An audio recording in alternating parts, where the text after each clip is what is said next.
Factors affecting enzyme activity. तो काफ़ी सारे फैक्टर्स होते हैं जो कि एंजाइम एक्टिविटी को लाइक अफेक्ट करते हैं, बट कुछ कुछ जो कॉमन है विच इज़ सबसे पहले तो यह है पीएच एंड टेम्परेचर। तो पीएच मतलब एसिड है basic level of the medium, और टेम्परेचर मतलब टेम्परेचर।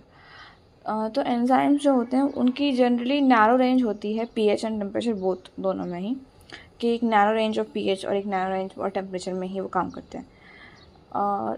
हाईएस्ट एक्टिविटी जो उनकी दिखती है, मतलब जब एंजाइम एकदम मोस्ट एफिशिएंट काम कर रहा होता है, तो उसको हम एक टर्म देते हैं कि इसका ऑप्टिमम पीएच या इसका ऑप्टिमम टेम्परेचर है, तो ये the enzyme is like effecting like working most efficiently.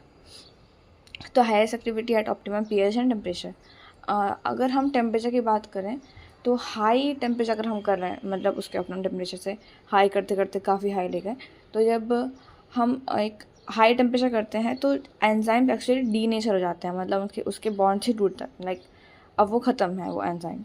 But low temperature पे हम अगर हम बहुत ही लो करते टेम्परेचर, तो हम उसको प्रिजर्व कर सकते हैं, like they are preserve temporarily in an inactive state, मतलब वो पूरे से टूट नहीं जाएंगे।